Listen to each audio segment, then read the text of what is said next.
श्री कृष्ण गोविंद हरे मुरारी, हे नाथ नारायण वासुदेवा। जय श्री कृष्णा। नमस्कार दोस्तों, स्वागत है आप सभी का हमारे YouTube चैनल आर के भक्ति में।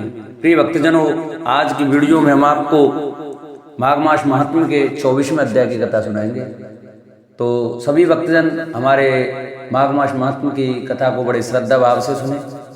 कथा प्रारंभ करने से पहले जो भक्त हमारे चैनल पर नए आए हैं, जिन्होंने अभी तक हमारे चैनल को सब्सक्राइब नहीं किया है, वो हमारी अच्छी कथाएं सुनने के लिए हमारे चैनल को सब्सक्राइब करें। जिन्होंने वीडियो को लाइक नहीं किया, वो वीडियो को लाइक करें और कमेंट में राधे राधे जय श्री कृष्णा अवश्य लिखा करें।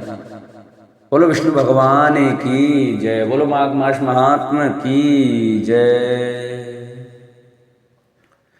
लोमसी कहने लगे कि वह राजा पहले तो तामिश्र नामी नरक में गया, फिर अंध्र तामिश्र नरक में जहां पर अति दुखों का प्राप्त हुआ, फिर महारौरव, फिर कालसूत्र नामी महानरक में गया, फिर मूर्छा को प्राप्त हो गया।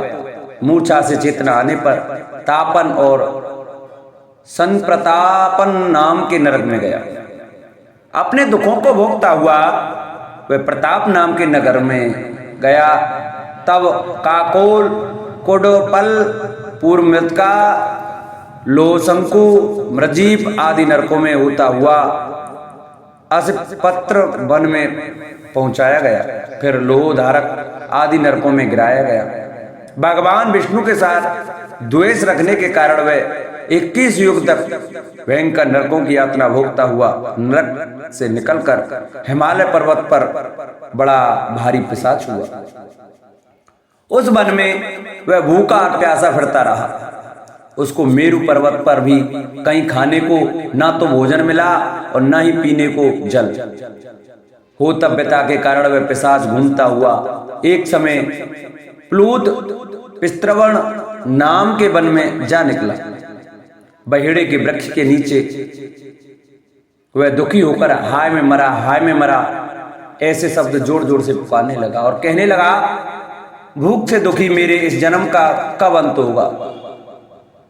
इस पाप रुद्री समुद्र में डूबते हुए मुझको कौन सहारा देगा? लोमसी कहने लगे। इस प्रकार वेद पाठ करते हुए देवदूती ने उसके दुख भरे वचनों को सुना और वहां पर एक पिशाच को देखा, जिसकी लाल डरावनी आंखें, दुर्बल शरीर, काले काले ऊपर खड़े बाल, विकराल चेहरा, काला शरीर, लंबी सी जीभ बाहर निकली हुई, लंबे होठ, लंबी जांघें, लंबे लंबे पैर, सूखा चेहरा, आंखों में पड़े गड्ढे वाले पिशाच को देखकर देवदूती ने उससे पूछा कि तुम कौन हो और ऐसी करुणा से क्यों रोते हो? तुम्हारी यह दशा कैसे हुई और तुम्हारा मैं क्या उपकार करूं? मेरे आश्रम पर आ जाने से कोई प्राणी दुखी नहीं रहता और वैष्णव लोग आनंद ही करते हैं। सुहेभद्र, तुम अपने इस दुख का कारण जल्दी क्यों कहो, क्योंकि विद्वान मनोरथ पाने के लिए विलंब नहीं किया करते। ऐसे वचन सुनकर प्रेत रोना बंद करके विनीत भाव से कहने लगा, हे द्विज, किसी बड़े पुण्य में मुझको आपके दर्शन हुए हैं। बिना पुण्य के साधु की संगति नहीं होती। और फिर उसने पहले जन्म का वृतांत कहा कि भगवान विष्णु के द्वेष के कारण मेरी यह दशा हुई है। जिस हरि का नाम यदि अंत समय में मनुष्य के मुख में ऐसे निकल जाए तो मनुष्य विष्णु पद को प्राप्त होता है। जो सबका पालन करता है उसी से मैंने द्वेष किया। यह सब मेरे कर्मों का दोष है, जिसकी ब्राह्मण तप द्वारा प्रार्थना करते हैं। ब्रह्मादि देवता, सनकादि ऋषि जिसको मुक्ति के लिए पूजते हैं, जो आदि मध्य व अंत में विश्व का विधाता और सनातन है, जिसका आदि मध्य और अंत नहीं है, उस भगवान के साथ मैंने द्वेष किया। जो कुछ पुण्य किए मैंने पहले जन्म में किए थे, वह सब विष्णु की द्वेष रूपी अग्नि में भस्म हो गई। यदि किसी प्रकार मेरे इस पाप का नाश हो जाए तो मैं भगवान विष्णु के सिवाय किसी और देवता का पूजन नहीं करूंगा। विष्णु भगवान से द्वेष करके मैंने बहुत दिनों तक नरक यातना भोगी और पिशाच योनि में पड़ा हूं।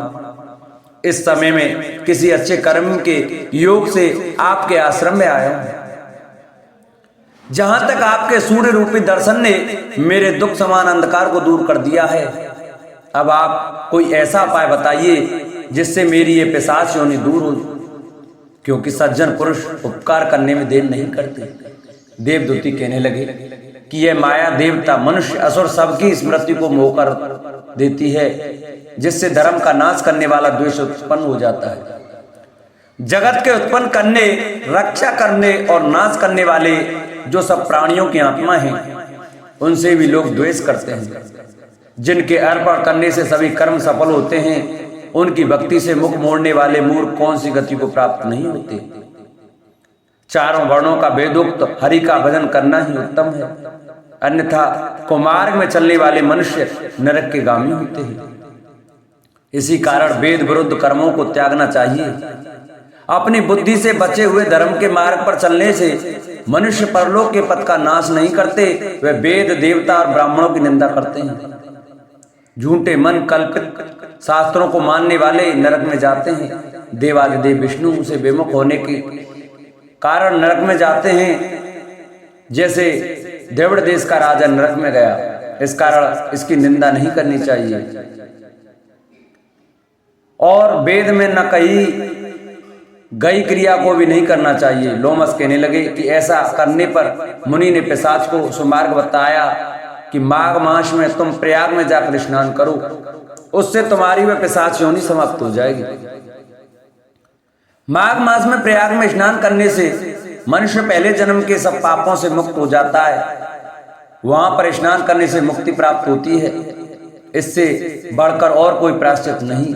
संसार में यह मोक्ष और स्वर्ग का खुला हुआ द्वार है। गंगा और यमुना का संगम त्रिवेणी संसार में सबसे उत्तम तीर्थ है। पाप रूपी बंधन को काटने के लिए यह कुल्हाड़ी है। कहां तो विष्णु सूर्य तेज गंगा यमुना का संगम, और कहां यह तुच्छ पाप रूपी तृण की आहुति जैसे घने अंधकार को दूर करने वाला शरद का चंद्रमा चमकता है। उसी तरह संगम के स्नान से मनुष्य पवित्र हो जाता है। मैं तुमसे गंगा यमुना के संगम का वर्णन नहीं कर सकता, जिसके जल की एक बूंद के स्पर्श से केरल देश का ब्राह्मण मुक्त हो गया।